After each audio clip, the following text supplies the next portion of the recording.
അസ്സലാമലൈക്കും. ഞാൻ ഇന്ന് ഒരു കബാബ് റെസിപ്പി ആയിട്ടാണ് വന്നിരിക്കുന്നത്. നിങ്ങൾക്ക് എല്ലാവർക്കും ഒരുപോലെ ഇഷ്ടപ്പെടുന്ന ഒരു ഐറ്റം ആയിരിക്കും ഇത്. കുട്ടികൾക്കും അതുപോലെ മുതിർന്നവർക്കും ഒക്കെ ഇഷ്ടപ്പെടുന്ന ഒരു ഐറ്റമാണിത്. പിന്നെ അതുപോലെ തന്നെ ഈസി റെസിപ്പിയാണ്. എല്ലാവർക്കും പെട്ടെന്ന് നമ്മളുടെ വീട്ടിലത്തെ ഇൻഗ്രീഡിയൻസ് വെച്ച് വീട്ടിൽ എപ്പോഴും ഉണ്ടാവുന്ന ഇൻഗ്രീഡിയൻസ് വെച്ച് ഉണ്ടാക്കുന്ന ഒരു കബാബാണിത്. ഇത് നമുക്ക് നല്ല സ്റ്റാർട്ടറായിട്ട് ഉപയോഗിക്കുക, അതുപോലെ തന്നെ സ്നാക്കായിട്ട് ഉപയോഗിക്കുക. അപ്പോൾ നമുക്കിതിൻ്റെ എന്താ പറയുക, എല്ലാവർക്കും ഇത് പെട്ടെന്ന് ഇഷ്ടപ്പെടുന്ന ഒരു ഐറ്റമാണ്. അപ്പം എൻ്റെ വീഡിയോ ഇത് ആദ്യമായിട്ട് കാണുന്നവരാണെങ്കിൽ ആദ്യം തന്നെ നിങ്ങളോട് പറയുകയാണ്, ഒന്ന് സബ്സ്ക്രൈബ് ചെയ്യുക. അതുപോലെ തന്നെ അതിൻ്റെ അടുത്തൊരു കുഞ്ഞു ബെല്ലൈക്കൺ ഉണ്ട്, അതും കൂടെ പ്രസ് ചെയ്താൽ മാത്രമേ എൻ്റെ പുതിയ വീഡിയോസ് നിങ്ങൾക്ക് നോട്ടിഫിക്കേഷൻ കിട്ടുകയുള്ളൂ. അപ്പോൾ ഇതാ കബാബ് ഇതാ നിങ്ങൾക്ക് കാണിച്ചു തരാം. ഇതാ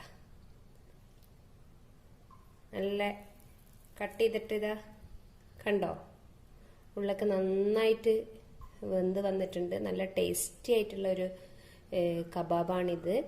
അപ്പം എല്ലാവരും ഇത് ട്രൈ ചെയ്ത് നോക്കണം. അപ്പം നമുക്കിതിൻ്റെ ഇൻഗ്രീഡിയൻസ് എന്തൊക്കെയാന്ന് നോക്കിയിട്ട് വരാം. ഞാനിവിടെ എടുത്തു വെച്ചിരിക്കുന്ന ഒരു 250 ഗ്രാം ബോൺലെസ് ചിക്കൻ ആണ്. പിന്നെ അതുപോലെ തന്നെ ഒരു കെട്ട് മല്ലിയിലുണ്ട്, അതുപോലെ ഒരു കഷ്ണം ഇഞ്ചി, ഒരു ഹാഫ് കൂടയോളം വെളുത്തുള്ളി, പിന്നെ ഒരു പച്ചമുളക് ഞാൻ എടുത്തിട്ടുള്ളൂ. കാരണം ഇത് നല്ല എരിവുള്ള പച്ചമുളകാണ്. നിങ്ങളുടെ എരിവിനനുസരിച്ചിട്ട് പച്ചമുളകിൻ്റെ ഇതിൽ മാറ്റം വരുത്താം. ഓക്കെ. പിന്നെ അതുപോലെ ഇവിടെ ഞാനൊരു ഹാഫ് ലെമൺ എടുത്തിട്ടുണ്ട്. പിന്നെ ഒരു 10-15 കാഷ്യൂ ഒന്ന് പേസ്റ്റാക്കി എടുക്കണം. അതിനുവേണ്ടി ഞാനിവിടെ ചൂടുവെള്ളത്തിലിട്ട് വെച്ചിരിക്കുകയാണ്, ഒന്ന് കുതിരാൻ വേണ്ടി. പിന്നെ അതുപോലെ ഒരു 1/2 ടീസ്പൂൺ കുരുമുളക് പൊടി വേണം. പിന്നെ അതുപോലെ തന്നെ ഒരു 1/2 ടീസ്പൂൺ ചാട്ട് മസാലയും കൂടെ വേണം. പിന്നെ എല്ലാത്തിലും ഇടുന്ന പോലെ സോൾട്ടും. ഓക്കെ. ആദ്യം നമുക്കിതൊന്ന് ഈ കാഷ്യൂവിനൊന്ന് പേസ്റ്റാക്കി എടുക്കാം. എന്നിട്ട് നമുക്ക് ബാക്കിയൊക്കെ ഒന്ന് ചോപ്പറിലിട്ടിട്ടൊന്ന് ചോപ്പ് ചെയ്യും വേണം. അങ്ങനെ ഞാനിതാ കാഷ്യൂ പേസ്റ്റ് ആക്കി വെച്ചിട്ടുണ്ട്. ഇനി നമുക്കൊരു ചോപ്പർ എടുക്കുക.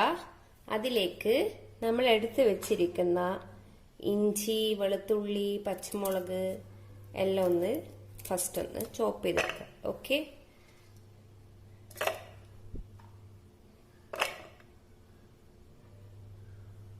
മല്ലിയിലയും കൂടെ ഫസ്റ്റ് ഒന്ന് ചോപ്പ് ചെയ്യാം. ഞാനിതാ ഇഞ്ചി, വെളുത്തുള്ളി, പച്ചമുളക്, മല്ലിയില അതെല്ലാം കൂടെ ഒന്ന് ചോപ്പ് ചെയ്തെടുത്തു. ഇനി നമ്മൾ ഇതിലേക്ക് എടുത്തു വെച്ചിരിക്കുന്ന ചിക്കനും കൂടെ ഇട്ടിട്ടൊന്ന് ചോപ്പ് ചെയ്യാം. ഓക്കെ. നിങ്ങളടുത്ത് ഈ ചോപ്പർ ഇല്ലെങ്കിൽ വിഷമിക്കൊന്നും വേണ്ട, നിങ്ങൾ മിക്സിയുടെ ചെറിയ ജാറിൽ ഇങ്ങനെ അടിച്ചെടുത്താലും മതി. ഓക്കെ. ഇതെല്ലാം ചോപ്പ് ചെയ്ത് വെച്ചു. ചിക്കനും കൂടെ അതിലേക്ക് ഇട്ടു. ഇനി ഇതിലേക്ക് നമ്മൾ എടുത്ത് വെച്ച ലെമൺ ഇല്ലേ, അത് ഒഴിച്ചു കൊടുക്കുക. അതുപോലെ തന്നെ സോൾട്ട് ഇട്ട് കൊടുക്കുക. സോൾട്ട് ഇല്ലേ, നമ്മൾ എത്രയും ഇതിന് കുറക്കാൻ പറ്റുമോ അത്രയും കുറച്ചിട്ട് ഇട്ട് കൊടുത്താൽ മതി. കാരണം നമ്മളിത് ഫ്രൈ ചെയ്യുമ്പം ഇതിനെപ്പോഴും ഒരു കൂടിയ പോലെ കാണാം. അപ്പം ഞാനിവിടെ ഒരു 1/4 ടീസ്പൂൺ ഇല്ല, അതിലും കുറച്ചേ ഞാൻ ഇടുന്നുള്ളൂ. പിന്നെ നോക്കിയിട്ട് വേണമെങ്കിൽ ഇടാം. ഓക്കെ. എന്തായാലും ഇത് ഫ്രൈ ചെയ്യുമ്പോൾ ഒന്നൊരു കൂടിയിട്ട് എപ്പോഴും കബാബ് ഉണ്ടാക്കുമ്പോൾ കാണാറ്. അപ്പം ഞാനിവിടെ എന്തായാലും ഒരു 1/4 ടീസ്പൂണാക്കട്ടിയും അതിനേക്കാളും കുറവ് ഉപ്പാണ് ഇട്ടിരിക്കുന്നത്. ഓക്കെ. അപ്പം ഇതൊന്നും കൂടെ ഒന്ന് ചോപ്പ് ചെയ്തിട്ട് നമുക്ക് ബാക്കി പൊടികളും കൂടി ആഡ് ചെയ്യാം. ഞാനിതാ ചോപ്പ് ചെയ്തതൊക്കെ ഒരു പ്ലേറ്റിലേക്ക് മാറ്റി. ഇനി നമുക്ക് ഇതിലേക്ക് ഒരു 1/2 ടീസ്പൂൺ കുരുമുളക്. ഓക്കെ. 1/2 ടീസ്പൂൺ കുരുമുളക്, അതുപോലെ തന്നെ ഒരു 1/2 teaspoon chaat masala. Okay. 1/2 teaspoon chaat masala. പിന്നെ അതുപോലെ ഈ കാഷ്യൂ പേസ്റ്റ് ഇല്ലേ, നമ്മൾ നേരത്തെ ഉണ്ടാക്കി വെച്ച അത് ഒരു 1-2 ടീസ്പൂൺ ഇട്ട് കൊടുക്കാം. ഓക്കെ. എന്നിട്ട് നമുക്കിതൊന്ന് നല്ലോണം ഒന്ന് മിക്സ് ചെയ്യാം. പിന്നെ ഈ കാഷ്യൂ പേസ്റ്റിന് പകരം നിങ്ങൾക്ക് വേറൊന്നും ആഡ് ചെയ്യാം. നമ്മളുടെ ഫ്രഷ് ക്രീം ഇല്ലേ, നെസ്ലേന്റെ ടിന്നിൽ വരുന്നത്, അതിന് പകരം ഈ കാഷ്യൂ പേസ്റ്റിന് പകരം നിങ്ങൾക്ക് അതുണ്ടെങ്കിൽ അത് യൂസ് ചെയ്യാം. ഓക്കെ, ഇനി നമുക്കിതൊന്ന് എല്ലാം ഒന്ന് മിക്സ് ചെയ്യാം. ഈ ടൈമിൽ നിങ്ങൾ ഉപ്പും കൂടെ ഒന്ന് നോക്കുക. കുറച്ചല്ലേ ഉപ്പിട്ടിട്ടുള്ളൂ, ഉപ്പ് പോരെങ്കിൽ ഒന്ന് ആഡ് ചെയ്ത് കൊടുക്കുക.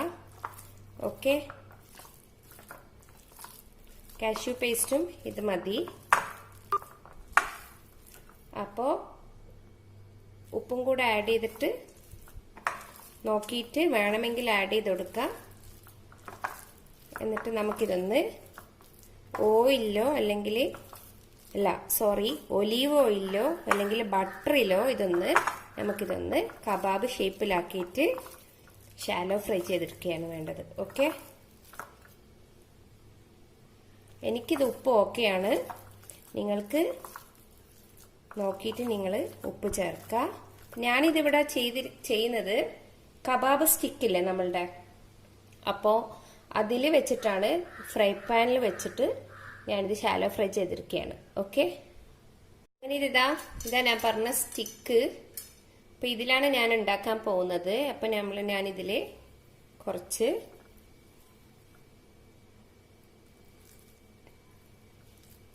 ഇതിൻ്റെ ഇതെടുത്തു. സ്റ്റിക്ക് ഇല്ലെങ്കിൽ കുഴപ്പമൊന്നുമില്ല കേട്ടോ. ഇതേപോലെ ഷേപ്പിലാക്കിയിട്ട് നമ്മൾ ഫ്രൈ പാനിൽ വെച്ചിട്ട് ഷാലോ ഫ്രൈ ചെയ്താൽ മതി. ഓക്കെ, ഇതിപ്പോൾ എൻ്റെ അടുത്ത് സ്റ്റിക്ക് ഉള്ളത് കൊണ്ട് ഞാനിങ്ങനെ ചെയ്യുന്നതാണ്.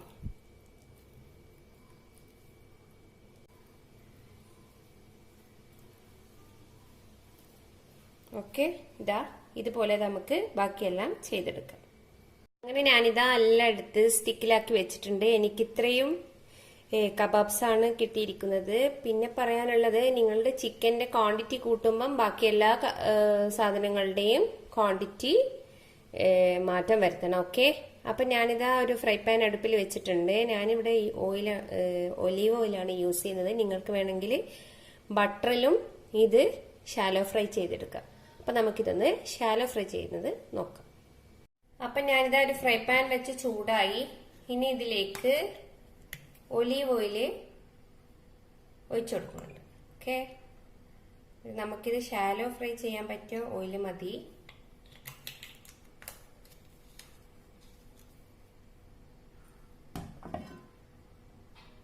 ഓയിലൊന്ന് ചൂടാവട്ടെ. ഇനി ഇതിലേക്ക് നമ്മൾ ഓരോ സ്റ്റിക്കായിട്ട് എടുത്തു വെച്ചു കൊടുക്കാം.